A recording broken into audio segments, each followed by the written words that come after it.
গ্লানি। তাই তিনি আবার আসেন, এসে কি করেন, নতুন কিছু দিন না, ওই সেই পূরণটাকেই তিনি আবার সুন্দর করে পূরণ করেন। অর্থাৎ তিনি আপুরমণি বৈশিষ্ট্য পালি, তিনি নিজে আচরণ করে ওটাকে আবার শিখান যে এরকমই ছিল, এরকম করতে হবে। তাই তিনি বাণী দিয়ে এবার বললেন যে ধর্ম যখনই বিপাকী বাহনে ব্যর্থ অর্থে থায়, পুরন পুরুষ তখনই আসেন পাপী পরিত্রাণ পায়। আর তখনই পাপী পরিত্রাণ পায়। পাপীদেরকে তিনি এবার ওই বধ করতে আসেন, মেরে ফেলবে, এরকম ঘটনা ঠিকই ঘটে। দেখুন আমাদের শাস্ত্রে রয়েছে না, কল্কি অবতার আসবে, কল্কি অবতারের হাতে থাকবে একটা তরবারি থাকবে, আবার থাকবে সাদা একটা ঘোড়া, এরকম থাকবে। তো তো এই ব্যাখ্যায় গত পরশু দিন আমার এই মেয়েরাই স্কুল, মেয়েদের স্কুলে আমি একটু চাকরি করি, মাস্টারি করি, তো মেয়েরা বলতেছে স্যার এইটার ঘটনাটা কি বলেন তো। আমি বললাম যে শোনো, এই বর্তমান যুগে কেমনি ভাবলে যে একটা ঘোড়া সারা পৃথিবী ঘুরে বেড়াবে। একটু অন্যভাবে ঠাকুর যা বলছে বা যেরকম আমরা জানি বলি, সেটা হলো ঠাকুরের যে ঋত্বিকরা আছে, তার কর্মীরা আছে, এই ঠাকুর বলেছেন ওরা আমার ঘোড়া, ওদের ঘাড়ে আমি চড়ি, সারা পৃথিবীতে বিচরণ করে বেড়াই এবং ওরাই কথা বলে আমি ওদের মুখে কথা বলি। বেশ ভালো পেলাম ঘোড়া।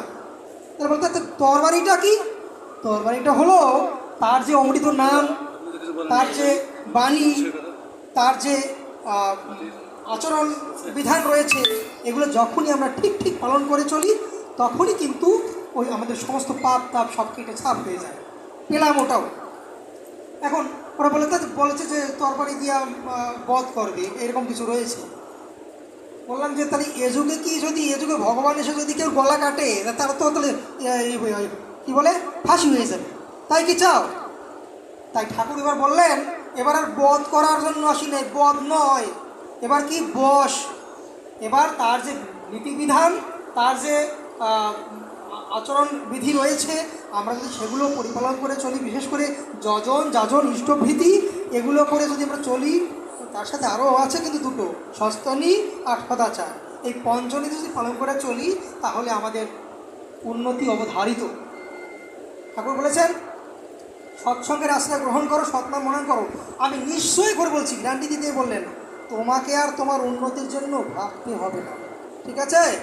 যেখানেই যাও না কেন, পৃথিবীর যে প্রান্তেই যাও না কেন, ওই তিনটা জিনিস রাখো, যজন যাজন ইষ্টভীতি ঠিক মতো রাখো। ঠাকুর তো গ্যারান্টি দিয়ে বললেন, কি বললেন, যে তোমাকে আর তোমার উন্নতির জন্য ভাবতে হবে না, ভাবছো বসে চলবে সে, ভাববার তুমি কে?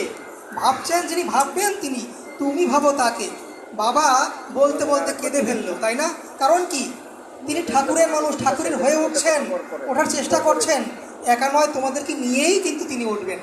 তার মনে সেই বাসনা যে আমার ছেলে আমার মেয়ে এরা যে ঠাকুরে হয়ে ওঠে, মারা গিয়েও শান্তি পাবো না, আমি তো ঠাকুরকে ধরিয়ে দিয়েছি, আর ভয় নেই। এই কথা চিন্তা করে এগিয়ে যেতে হবে। আর ঠাকুর বলছেন এগিয়ে যাও, কিন্তু ভেবে দেখতে চেও না কত দূর এগিয়েছো, তাহলে আবার পিছিয়ে পড়বে। আজকে মলাদার ছেলের শুভ জন্মদিন, আমরা ঠাকুরের কাছে প্রার্থনা করেছি, ঠাকুর তুমি ওর জীবন বর্ধন যাতে আরও বড় হতে পারে, ওকে সেই পথে ধাবিত করো, ওর মন সেরকম হয়ে উঠুক, ওর ঠাকুরের সমস্ত কথাগুলো যেন পালন করে চলতে পারে। আর সেই সাথে প্রার্থনা করলাম যারা অসুস্থ রয়েছেন বা যারা এই দেশবাসী প্রত্যেকের মঙ্গল হোক, কল্যাণ হোক, এগুলো আমরা ঠাকুরের কাছে প্রার্থনা করেছি। ঠাকুর এগুলো মঞ্জুর করবেন, প্রত্যেকের মঙ্গল হোক, কল্যাণ হোক, এগুলি শেষ করছি। সবাইকে জয় করুন।